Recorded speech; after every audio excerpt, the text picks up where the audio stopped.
सबसे पहले अपना इंट्रोडक्शन दीजिए। मेरा नाम राजेंद्र सिंह है। मैं all India nomadic Sapera Vikas federation का राष्ट्रीय महासचिव हूँ। ऐसा क्या कारण रहा कि आज आपको जंतर मंतर पर इतने सारे लोगों के साथ आना पड़ रहा है? हमारा जो सपेरा समाज है, सदियों से कुछ समय पहले से मुग़लों की लड़ाई लड़ी थी, देश को आज़ादी दिलाई थी, लेकिन आज आज़ाद देश में भी हमारा सपेरा समाज गुलाम है। हमारा पुश्तैनी धंधा जो सांप बीन का था, उसे सरकार ने प्रोफेशनल एनिमल एक्ट लगाकर उसे बंद कर दिया गया। आज सपेरा समाज भुखमरी की कगार पर है। जब से गवर्नमेंट ने बैन लगाया है इसके ऊपर, तो कैसे अपनी जीविका को चला रहे हैं? आजीविका कोई आदमी कैसी चला रहा है, कोई कैसे ही बच्चों को पढ़ा लिखा नहीं सकते, क्योंकि उसके लिए पैसे का भिक्षावृत्ति के माहौल पर आ चुके हैं और इसलिए बच्चों का भविष्य और ख़राब होता जा रहा है। हाँ सर, और क्या क्या आगे आपकी रणनीति रहेगी? अभी आपने जंतर मंतर पर रखा हुआ है रणनीति हमारी ये रहेगी जी, सबसे पहले तो देखो, सपेरा समाज को आवास नहीं है, उनके पास विकास नहीं है, और जो इनका प्रोफेशन जो सांप बीन का जो धंधा था वो सरकार ने प्रोफेशन बंद कर दिया।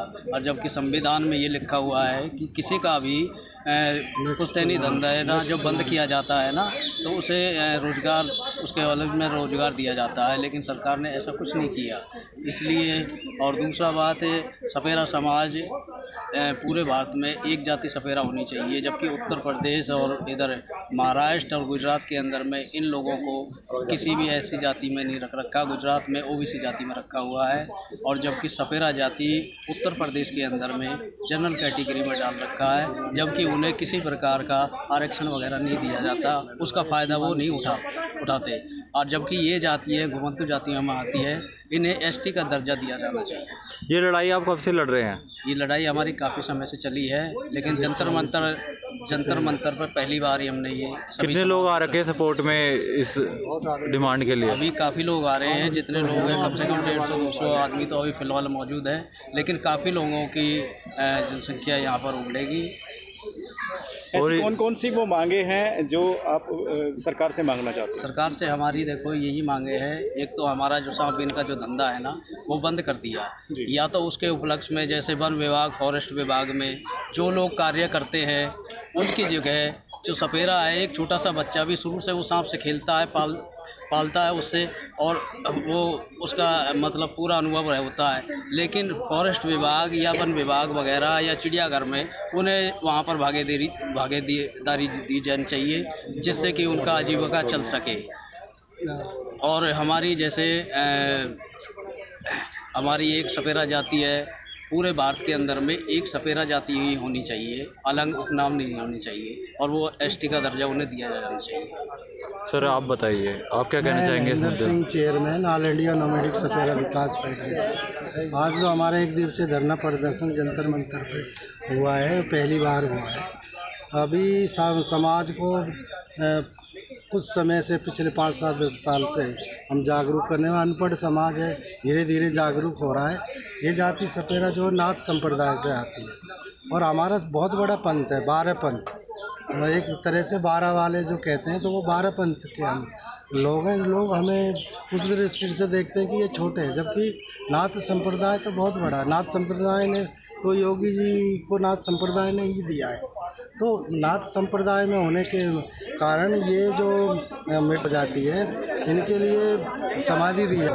तो समाधि लगाने के लिए हमारे पास भूमि नहीं है। सरकार से मांग हमारी इसलिए हम यहाँ करने आए हैं कि जीते जी रहने के लिए तो नसीब नहीं है आवास, और मरने के बाद भी 2 गज ज़मीन नहीं। कहीं ये लोग पुलों के नीचे पड़े हैं, कहीं नालों के नीचे पड़े हैं, और ज़्यादातर ये समाज पूरे भारतवर्ष के अंदर गोचर ज़मीन, ग्राम सभा ज़मीन और सरकारी भूमि पर है। तो उनको कोई प्लान आता है वो उठा देते हैं। सरकार की जितनी योजनाएं चल रही हैं उनका इनको उचित लाभ ही नहीं मिल रहा, क्योंकि कंडीशन इतनी ऐसी हैं, ये फुलफिल ही नहीं कर पाते कि 40 साल का प्रमाण पत्र लाइए, 50 साल का लाइए, आज ये यहाँ पढ़े हैं, कल वहाँ पढ़े हैं।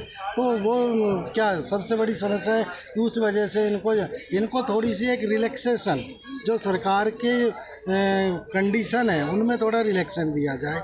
और इनको संविधान में भी अंकित है, किसी की रोजी रोटी जब छीनी जाती है उसके बदले में सरकार का तो दायित्व बनता है उसको कोई अन्य विकल्प दिया जाए, तभी बैन होना चाहिए। अचानक से जो बैन किया उसके कारण ये समाज भुखमरी के कबारे में भिक्षावृत्ति कर रहा है। भिक्षावृत्ति में भी इनके साथ मॉब लीचिंग हो रही है। वो क्योंकि साधु बन के ये लोग घूमते नाथ संप्रदाय से हैं, तो मॉब लीचिंग में कितने साधुओं को मारा है गया है। तो ये सब ही हमारी मुख्य मांगों के लेकर आज हम इस यहाँ धरना प्रदर्शन जंतर मंतर पर हुए हैं। लेकिन भारत सरकार और मोदी जी से तो हमें बहुत उम्मीद है, क्योंकि सनातन धर्म की हमने भी रक्षा की है। सनातन धर्म के लिए बड़ी कुर्बानियाँ दी हैं। अंग्रेज़ों से लड़े, मुग़लों से लड़े, जंगलों में भाग गए, लेकिन अपनी आन बान और देश की शान के लिए हमने कोई समझौता नहीं किया मुग़लों से। अगर हम भी और जातियों की तरह उनसे, मुग़लों से और अंग्रेज़ों से समझौता कर लेते तो आज हम भी सत्ता के ऊपर शिखर पे होते। आज हम भी जंगलों में आज तक भटक रहे हैं। सरकार ने कोई ऐसी विशेष योजनाएं आज तक इस समाज के लिए नहीं लाई। अच्छा, सरकार ने जब से आपके इस काम पे बैन लगाया है, किस किस तरह की प्रॉब्लम आप झेल रहे हैं? देखिए, जब से सरकार ने अचानक प्रतिबंध आया तो शुरुआत में तो एक तरह से भुखमरी के कगार पे ये समाज आ खड़ा हुआ। तो उन्होंने फिर अपना जो है भीख मांगना है, या बहुत से लोग बेचारे कूड़ा करकट जैसे कचरा बीनते हैं, ऐसे लोग मजबूरी में कर रहे हैं। कुछ मजदूर